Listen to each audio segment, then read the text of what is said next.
My number one tip is that when you have people over, whether it's a lot of people or just a handful of people, I think it always feels very special when there's one quote unquote signature cocktail. Welcome to Didn't I Just Feed You? A podcast about feeding kids. Hi, I'm Megan.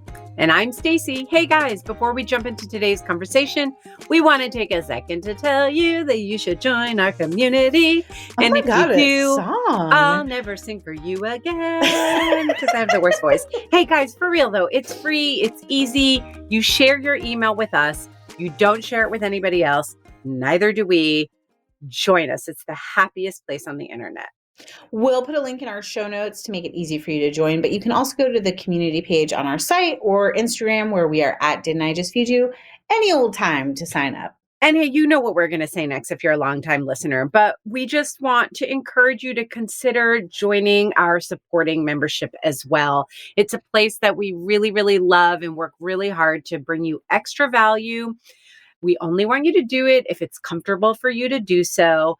But if you join us, you can pledge your support monthly or annually, whatever works better for you, and you'll receive awesome perks, including 2 bonus episodes every month, live events, lifetime access to a private Instagram feed, and a quarterly giveaway, which putting that thing together brings us so much joy. And we try to make it as expensive as possible. We want to give you as much stuff as possible. It makes us happy. Speaking of making us happy, today we're going to talk about drinks. You know how we do running what we're cooking and eating now? We thought it would be fun/funny and hopefully a little bit useful to talk about what we're drinking now for the holidays, festive cocktails and mocktails too. Stacy, just off the top, what is the one drink you're drinking right now? You know, I'm going to name 2. It's so boring. I go back to it all the time. A Gold Rush. Ah, yes. And then I have a holiday version of the Gold Rush, which either you made up or we made up together. I don't know. I give credit where credit's due. All I know is that I drink it all the time, but it's basically like the same components. So whiskey, honey, or sometimes I use simple syrup, lemon. Then I add apple cider and a tiny bit of allspice dram to the holiday version. So it gives it a little bit of like appley spice yumminess. It's my favorite. Yes. What are you drinking right now? Okay, we are in a whiskey sour season. Ooh, yeah. Which a whiskey sour is just like whiskey, orange or lemon juice, and simple syrup. You can shake it with an egg white, but you don't have to.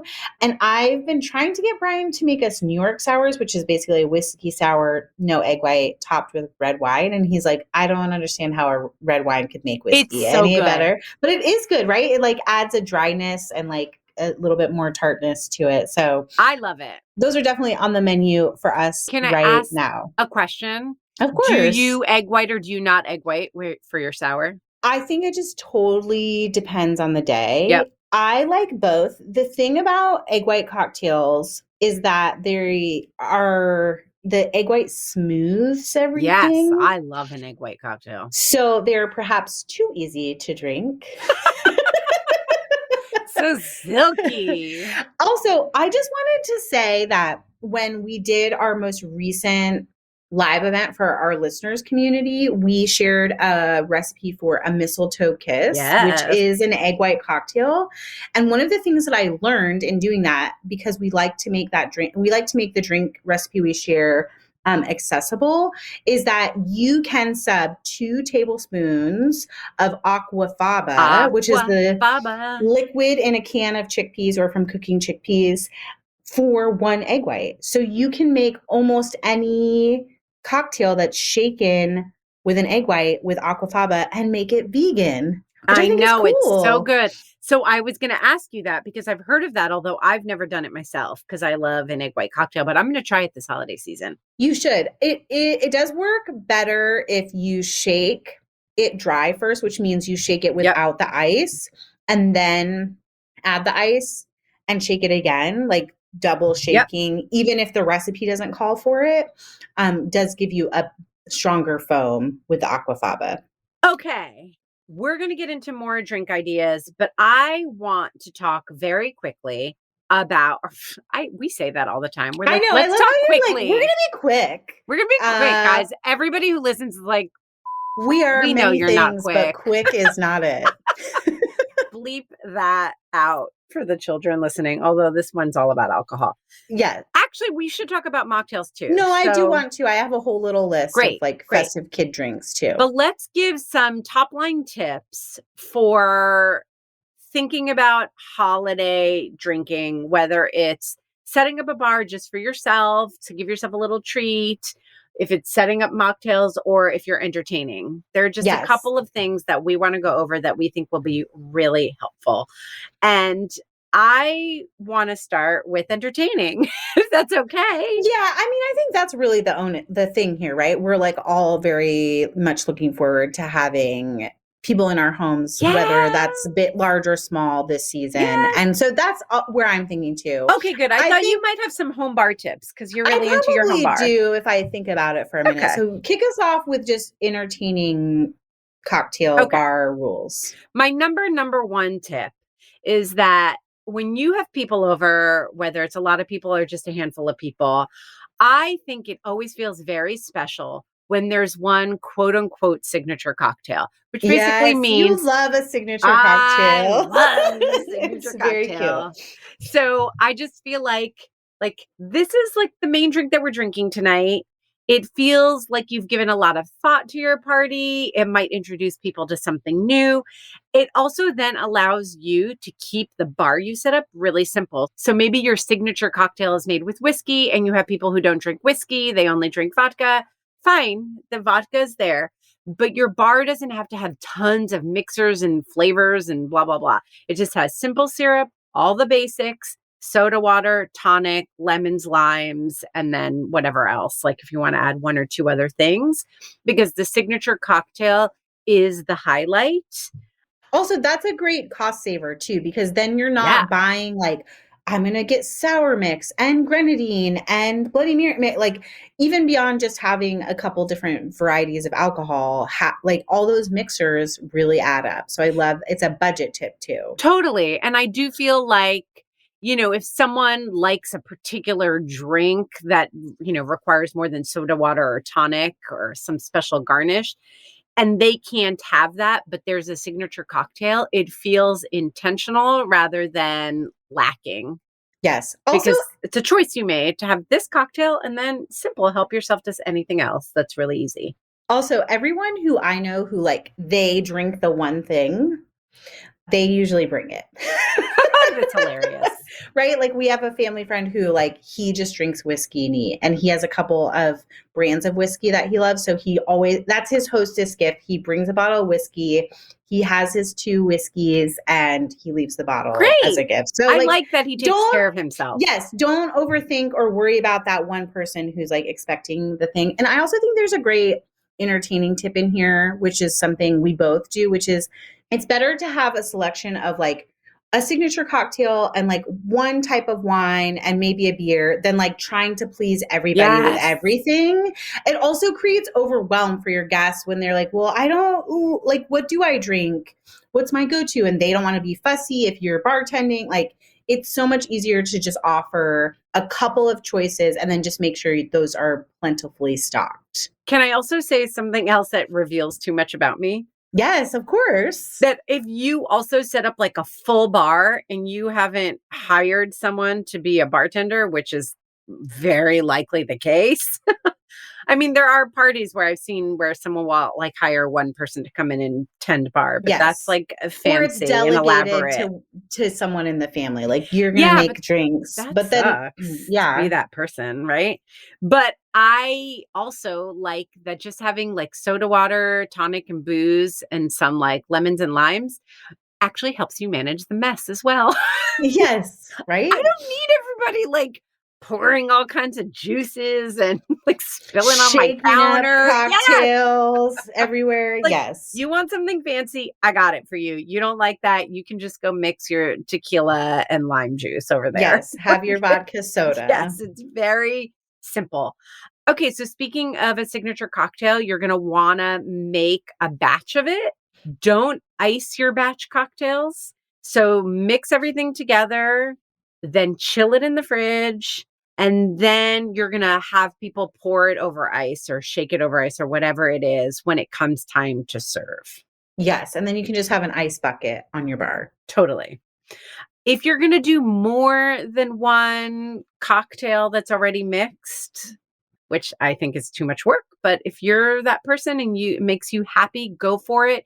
Just label everything and make sure that the different cocktails are distinct and have like really different flavor profiles so that you can, cover a bigger span of people. Also, if there are children at the party, really be mindful. I think this goes without saying. You guys aren't idiots, but it's just important to say because you never know. I don't know. Maybe this is a reflection of having a teenager and starting to get anxious. I was going to say, this advice is mine from being a teenager. Oh! Making sure it's really clear which cocktail is alcoholic and which one is not. Yeah. Like making them different colors even. Yeah. So that the teens at your party are not drinking the adult cocktail. We could go not really that we could go ever. We could really go down a rabbit we're hole. Not quick. This is why we are not quick. I'm also like, and teenagers must drink out of clear cups. No, I'm kidding. So that you can see what color.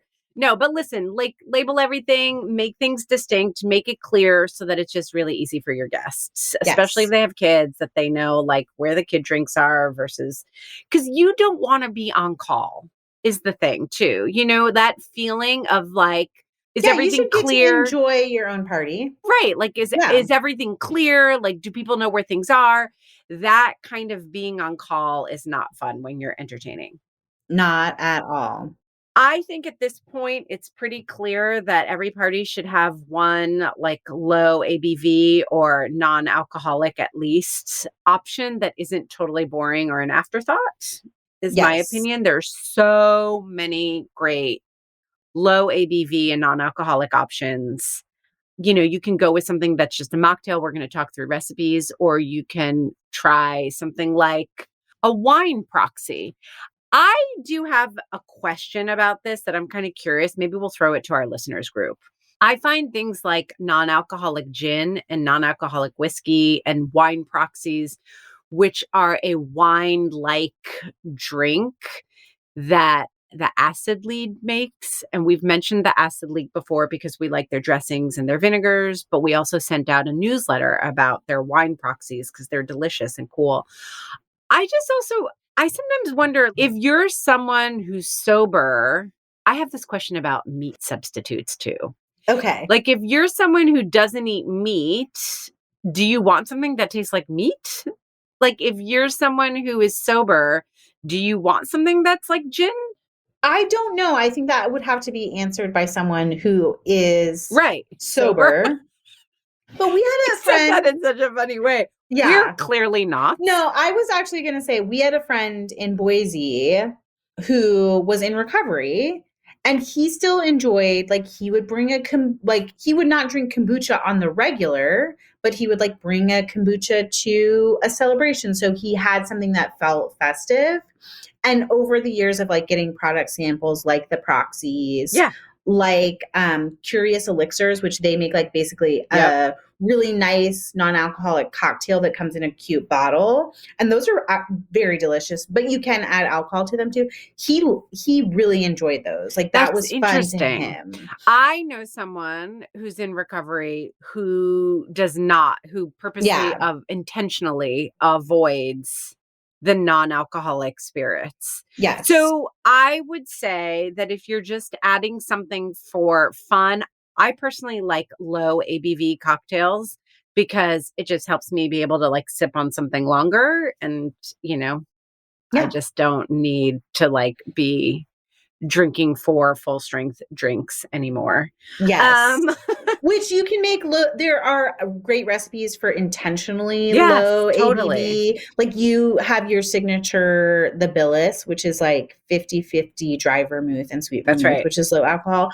I recently discovered I love some of the alcohol alternatives in a cocktail that's like usually high proof, like a Negroni made with with non-alcoholic whiskey, but keep the vermouth. So it's like all the flavors of a classic cocktail without the heavy hit of That is a alcohol. great use for it.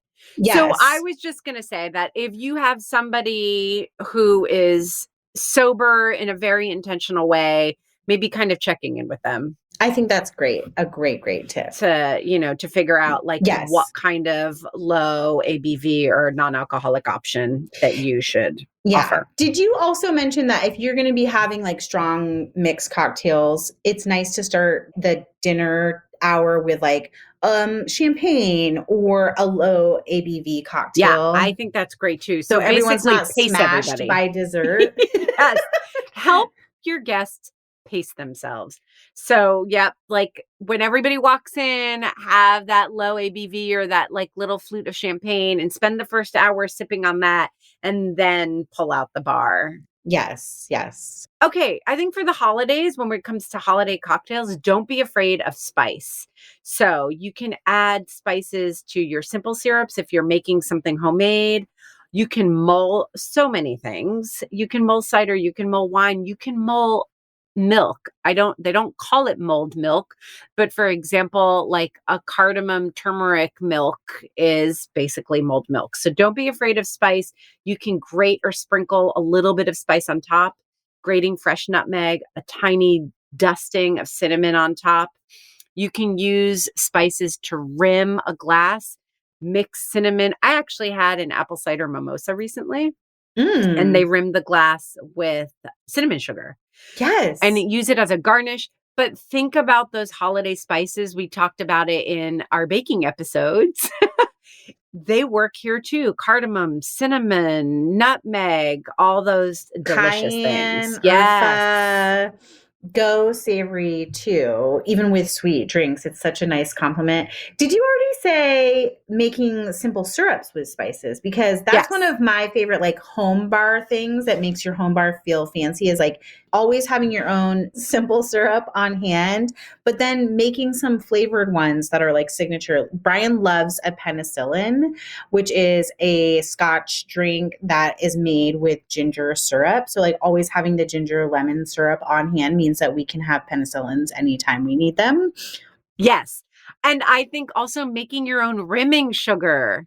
So, we talked about adding some spices. You could do cinnamon sugar.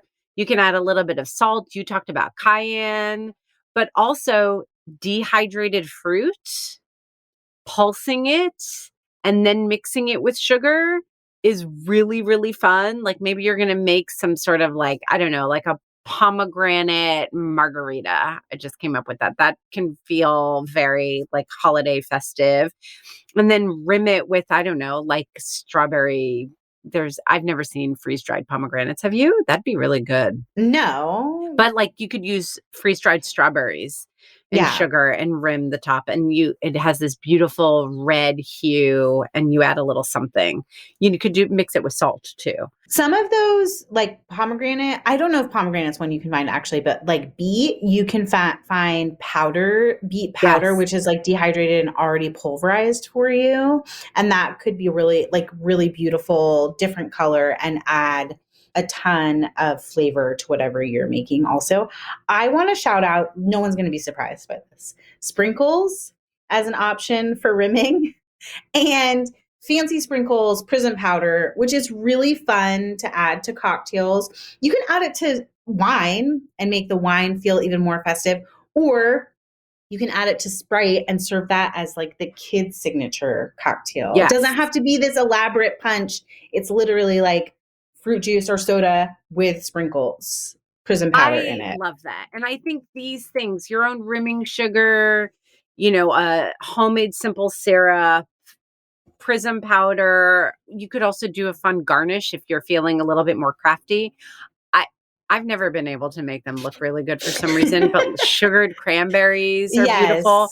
But adding anything like that to your bar, especially if you're going to pre-make a signature cocktail and then have a super simple stripped down bar, just having like one or two little special things like that really makes it feel holiday-ish. Yes. Also, dried fruit for garnishing and things like cinnamon sticks for people to throw in their mug of mulled wine just feels like so incredibly festive, and your guests will feel so taken care of. Wait, one more thing before we Okay. get into drinks. Okay. If you don't want to make any of this stuff homemade, again, go to your liquor store and talk to them about like special holiday bitters, drams. I mentioned St. Elizabeth Allspice Dram is one of my favorites. That's the brand. There are other allspice drams. That one is very popular. But go and find out like what can give your bar a holiday flair and just buy it. That works too. Yes, yes, yes. Okay. Let's get into a classic Didn't I Just Feed You rapid fire recipe ideas. Let's start with alcoholic drinks first. Okay. So you mentioned the Billis. We have a recipe on our site, equal parts sweet and dry vermouth with a lemon twist. So delicious, so easy. The perfect before dinner drink, if you ask me. We have pitcher Pims. I think of this as more of a summer cocktail, but I think it's really fun to put a holiday twist on cocktails like Pim's Cup or margaritas that people might not expect, but that are a favorite. So it could be as simple as using that cinnamon stick or putting a tiny dash of that allspice dram. So just kind of play with it. The fun thing about holiday drinks is if you're prepping a holiday drink for a party, you can experiment the weeks before by making cocktails for yourself. I love the idea of dressing things up for the holidays, but I think Pims and margaritas are both two drinks that like they're so balanced in their like sweetness and acidity that they're really great with big holiday meals like a turkey, like a rib roast. So like you also there's something cool about like we're just having margaritas on Christmas that feels fun without having to be extra. I agree, although of course I'm extra, so I know. I just always have to be the one who's like, listen, you could just have a margaritas. Especially Stacey's margarita because, and here's the funny thing, we think of margarita as a summer drink, but like citrus fruit is at its prime right now. You're going to make the most epic margarita in the middle of December than you are going to make in the summer because you're going to have all this citrus fruit. And Stacey's signature has orange juice in it. And a dash of bitters. That makes it so good. But there's a couple of ways that you can make it extra. One is to flavor the margarita, right? So I like off the cuff mentioned pomegranate. We found a recipe that looks so good called a white Christmas margarita punch on House Sweet Eats. We'll link to that. The other direction that you can go is if you keep the drink simple, but then you plan your whole menu around it. So one year I spent a lot of time cooking and learning about Puerto Rican food.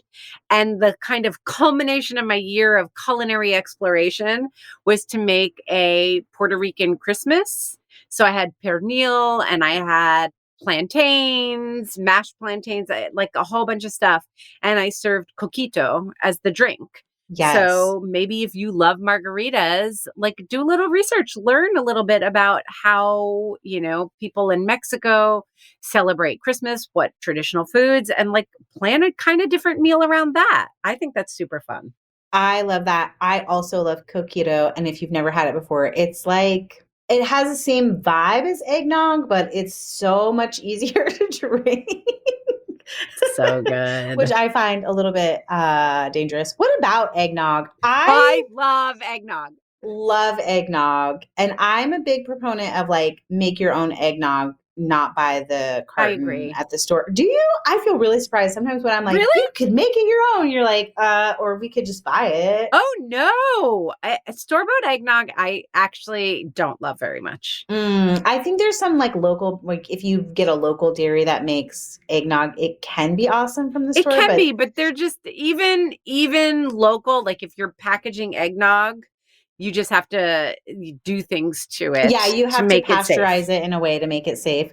Whereas at home, you don't have to. And technically, the alcohol does make it safe. So it's true. But it is so delicious. Homemade. I think we're in the minority. I do think we are too. We'll have to get a poll going on Instagram or something. Yes. Speaking of creamy drinks, we drink so many White Russians in the winter, and I have an inkling that you could possibly make that into a pitcher cocktail too. White Russians remind me of being in college. I feel like I'll never drink a White Russian again. I know. It's the thing of you promised we were going to be quick. Okay. But I now tell you. I'm sure it's not a great story, but now I'm like, I want to know. Oh, so that's me and vanilla vodka. I will never drink vanilla vodka again in my life. That's it. I mean, that's the story. It is like you and vanilla vodka. I think people get it. I overconsumed it. I think it felt like sweet and not, I don't know. Oh man, a White Russian on Christmas morning is like chef kisses. Maybe I'll go back to it. I like this Christmas morning thing. Also, because there's coffee liqueur involved in it. But now I'm like, maybe we should be spicing them up. Maybe we should be doing like a little bit of nutmeg on our White Russians to make it even better. Or like we will sometimes do the basics of a White Russian, but add eggnog instead of the half and half, which is really delicious. So gross to think about. Like a White Russian on Christmas morning is the perfect scenario. Sipping on one, but like the way I drink it, you were like slamming White Russians, which is just a whole other thing. It's disgusting to think about. It's kind of gross, and it reminds me of when we were prepping for this episode. I was looking for like kids recipe, festive kid drinks instead of just mocktails, which can be just like juices and stuff. I was like, what's fun for the kids? And someone, we won't name names here, was like milk shooters. I wish everybody could see the video that we have going right now, because you like threw signs, did a weird hand gesture, let's teach our kids how to do shots, which I just find wholeheartedly wrong. It was basically like milk and sprinkles, and I feel like there's just milk and sprinkles. In theory, I love that idea, but there's such a cooler way that it could be done. And the idea by not teaching them how to do shots. Yeah, what about like flavored milk? Like you mentioned doing mulled milk, making a golden milk or a gingerbread milk. You could do that and do like in a mug with a sugared or sprinkled rim. And that would be so festive and so great. But you know what that is not? It's not shooting milk, which sounds like a recipe for vomit. Oh my God, it's so good. Okay. Moving on. Let's stick with, like you said, mulled. I want to talk about hot buttered rum. Yes, I always want to talk about hot buttered rum. Right, Any so opportunity. hot toddies get all the glory, but hot buttered rum is great. We actually found a hot coconut buttered rum recipe that sounds so good and is vegan that we're going to put on the site too. Yes. I want to talk about this recipe that I found. Full disclosure, haven't tried it, but it's a grapefruit cardamom gin fizz. I have been in a gin phase, pretty much just gin and tonics. But I love this idea, going back to what you said about margaritas. It is citrus season. I'm a huge fan of grapefruit. I love warm spices, all these things that we've been talking about.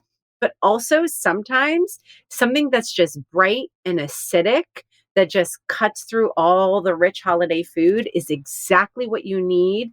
And just the idea of a little bit of cardamom to give that holiday flair, but in the context of something that's much brighter and that's also fizzy and cuts through all the fat sounds nearly perfect to me. Yeah, I want to drink that right now. Yes, 100%. It also sort of reminds me of a salty dog, which is gin and grapefruit juice. And then it gets like a rim like a margarita with salt, which is a really great winter cocktail as well. I love this idea of like a little glass of sunshine, you know? Right? Exactly. Yeah. Okay. What else is on your list of classic cocktails? You mentioned a Gold Rush, which we both love, which is whiskey, lemon, ginger, usually sweetened with a little bit of honey or simple syrup. I don't put ginger in my Gold Rushes. Oh, you are missing out. I don't think that's the I'm going to look it up. Okay. I think of that as like you mentioned putting ginger syrup in In a penicillin, penicillins. which for sure. Yeah, But I think I make a recipe from the kitchen and it uses like a ginger syrup for yeah, Gold so a Rush. classic Gold Rush is just bourbon, honey syrup, and lemon. Oh, But I well, love the idea of adding ginger. I think that makes it very holiday-ish. festive. And I have to say that I actually drink Gold Rushes all year round. Yeah, as you So should. the idea of adding the ginger feels really great. It makes it more holiday. Yes. Yeah. Another drink that I drink all year round, but does feel very holiday-ish is a paper plane. I know you turned me on to love a them. paper plane. They are so good. So good. Yes, so good.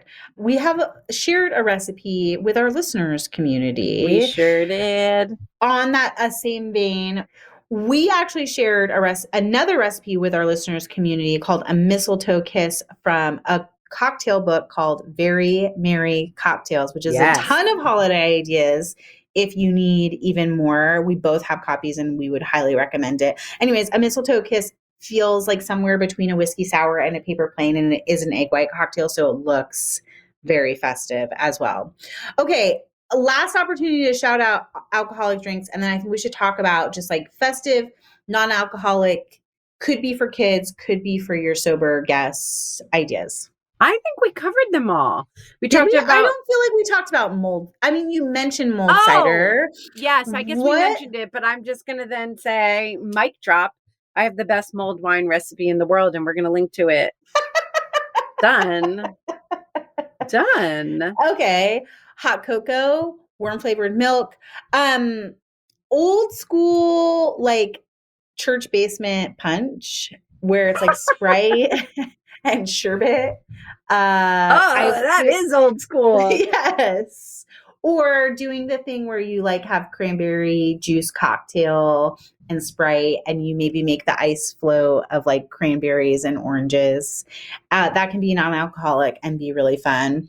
Last Christmas, Emmett and I made something with cranberry juice, Sprite, and the prism powder from Fancy Sprinkles, and the kids were really into that, which is basically a kind of like a Shirley Temple, but with a cranberry vibe instead. Yeah, I love that. Which Shirley Temples, remember when in like deep in COVID pandemic quarantine, the Shirley Temple King was a thing that we were all excited about? Am I remembering that in a weird way? The Shirley Temple King? Shirley Temple King is like this kid in New York or New Jersey who was going around like taste testing all the Shirley Temples trying to find the best one.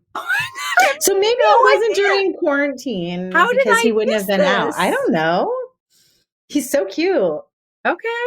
I'm finding him right now. Yes, we'll link to it in show notes. Okay. Okay. Anything else you want to shout out? What would Isaac think is cool? Isaac really does love mocktails. So Isaac loves Japanese food. Okay. And his favorite thing is like getting a mocktail at a Japanese restaurant because sometimes it has like fancy things like shiso or yuzu, you know what I mean? Like that kind of stuff gets him excited. Otherwise, he just does like a Shirley Temple or soda. Yeah. But that, like you saying Japanese made me think, well, what about things like boba? Yeah. Or some of those really fun sodas that you can get at like the Japanese and Chinese markets. That really would be really cool. Or when I was in middle school, Jones soda was like at their peak of popularity. Do you remember they have like sour apple flavor and like blueberry? That would and like old cars on their label. Yes, it's all like pre-Instagram submitted photos. Yeah, and had an Instagram vibe to it. It would be fun to do a bunch of old school sodas too on the bar and have like classic root beers and cream sodas. That would be fun for grown-ups and kids. I think that the thing about kids is just, taking what they already love and making it special. Again, with a rim. And it's actually not that different than what we were talking about with grown-ups. So like with the margaritas or keeping the bar simple, but then having a special rimming sugar. Prism powder, sprinkles, jazzing up hot cocoa. You could do a rimming powder with crushed peppermint candies or candy canes. Like we're saying, Roy Rogers, Shirley Temples, put it all in a big bowl with a couple scoops of sherbet. and call it a day. Call it festive. I was going to be like, you can get juice boxes and cocktail umbrellas, and everybody's going to be excited. Seriously. So I think it's just about, not trying to go all out, like searching the internet for that perfect thing. Just make whatever they like fun already by adding a little something extra that you don't normally have during the rest of the year. Oh my gosh. That is like a universal rule that is a didn't I just feed you a rule? Think about what they already like and just make it fun. Totally. Well, Megan, who else is going to have, we have our rules, but so do our community. They have their rules and experiences and tips and tricks, and we want to hear all of them. What cocktails and mocktails are you going to be shaking up this holiday season? Let us know what you're drinking by joining our community or finding us on Instagram. Or DMing us or emailing, however you want to find us. We want to hear from you. And if you love hearing from us too, sign up for our newsletter. We promise to only email you twice a week, once to tell you when a new episode is published and another to share a must-have tip or product pick of the week. Find the link to sign up on our site or in our Instagram bio. And last but never least, don't forget to subscribe to Didn't I Just Feed You wherever you get your podcasts. If you have a minute, leave a rating and review. I can think of no better holiday gift for us. Huge thank you to our editor, Samantha Gatzik. I'm Stacy. And I'm Megan. Stay sane and well fed until next week.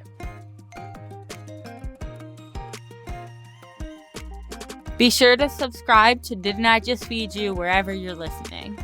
And don't forget to rate and review.